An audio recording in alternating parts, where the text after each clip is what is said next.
and it has to do with my autism. When I was young, I had a lot of difficulties trying to regulate myself. Something that regular kids kind of find very easy to do. Those things were very difficult for me. So, howdy doodle doodle doodle doodle do. Howdy doodle doodle doodle do.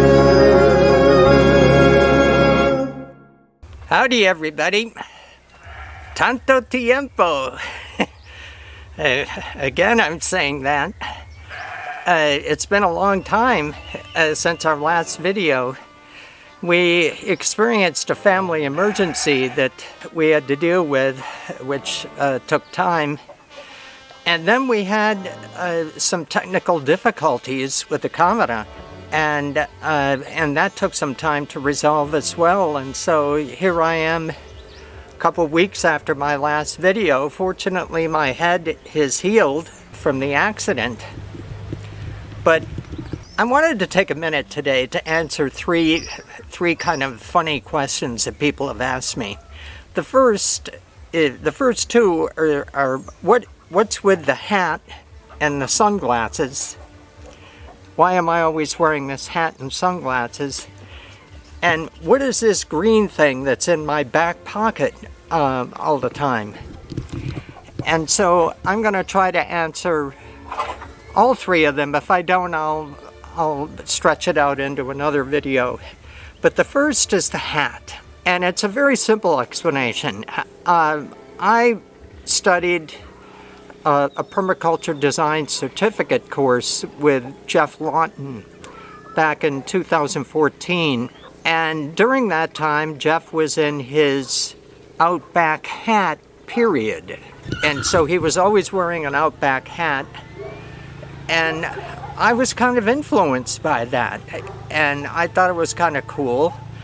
And so this isn't a cowboy hat, this is an Outback hat, an Australian Outback hat. And I like it a lot. And so I'm kind of copying Jeff. Jeff doesn't wear that hat so much anymore, but I'm kind of continuing the tradition of the Outback hat. So I just think it's cool. The other reason is that the sun here is very strong, and you really need protection. And this hat gives very good protection. It's waterproof, and the brim is wide enough that it protects against sunburn of the neck. And I'm trying to avoid having a red neck because there seems to be some kind of a negative connotation to people having red necks. So I don't want to have that negative connotation ascribed to me. So this kind of protects my neck from getting red with sunburn. So now the second is the dark glasses. Ask yourself a question. Why do blind people wear dark glasses? It's because their eyes tend to wander around, and it can be disconcerting for people to see that. And so that's the reason why blind people wear dark glasses. Obviously, they don't have to wear dark glasses. They're blind. Well, I wear dark glasses much for the same reason. My eyes tend to wander, and that can be very disconcerting for people, particularly when they want me to be making eye contact with them, which I don't make eye contact with people because of my autism. But on top of that, my eyes wander. I have wandering eyes. They go all over the place. I don't even know what's happening. For me, I see like everybody else sees. In other words, I don't get dizzy because my eyes are going all over the place. it just, I don't know why it happens, and it doesn't really affect me, but it does affect other people. So I wear the dark glasses for that reason. So the third thing is this green thing that's always in my back pocket. And this is simply a foot insert, something that you put inside your shoe to make your foot more comfortable. And I found that if I wrap this around my cell phone, it prevents, if I bump against something and the cell phone's in my back pocket, it doesn't change the program that I'm on. And that's very important to me because I listen to audiobooks constantly. I'm one of Audible's prime listeners and have been for ever since they really started, way back in the 2000s or early 2000s, when Audible really started. And so this simply protects against that.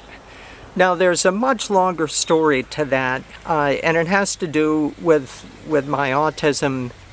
When I was young, I had a lot of difficulties trying to regulate myself, something that regular kids kind of find very easy to do. Those things were very difficult for me. So any kind of loud noise, any kind of bright lights, anything that was sudden would cause me to have kind of like a panic attack, and that caused a lot of problems. Now, I spent my first 6 years in special education. When I was young, this is many years ago, I'm 70 years old now, about to be 71 in 6 months.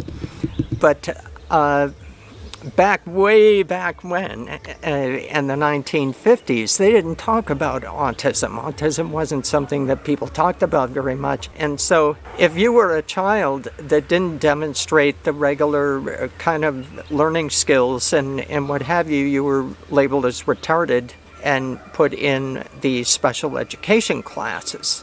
And that was my fate. I actually, in some respects, kind of like special ed, mainly because they kind of left me alone and let me do whatever I wanted to. One thing that was discovered when I was young was that if I had a transistor radio that was like almost attached to my hip, because if I listened to the transistor radio, it helped to block out a lot of the other stuff that was bothering me. And so I would listen to this transistor radio with one little ear. It had one little ear thing, only for one ear. And it was AM, FM, fortunately. And the teachers in the special ed would put it on the FM radio station. And back in the 1950s, early 1960s, FM radio was all educational, community-oriented. A lot of classical music on FM radio, a lot of radio drama. I developed my love for mysteries and science fiction and all of that by listening to FM radio as a child.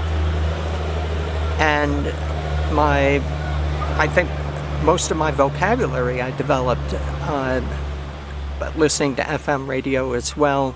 My love of music, all of that came from those hours and hours and hours of listening to FM radio. And that helped me a lot. So to this day, here I am, 70 years old, and I'm still have my little radio. It's a cell phone now, but I still have my radio. Of course, they don't have radio like they used to, where you could listen to dramas and other things like that on FM radio. Those days are pretty much gone. And so I listen to audiobooks and some podcasts, but mostly audiobooks. So those are the three things. The hat is really in homage to Jeff Lawton, who was my original mentor in permaculture. The glasses are for you because my wandering eyes can be very disconcerting for people, and I'm trying to respect that. And then finally, the third is the green. The green thing here is simply to protect my iPhone, or not my iPhone. This is a Samsung. But simply to protect my phone from inadvertently turning off the audiobook that I'm listening to, or music that I happen to be listening to. And so that's it. So if you find these videos to be useful to you and enjoyable, please click the like button. And if you like the channel, please consider subscribing to it. I'm going to try to get back on a regular video schedule again. Hopefully we won't have the technical problem that we had recently here. So with that, I'll see you in the next video.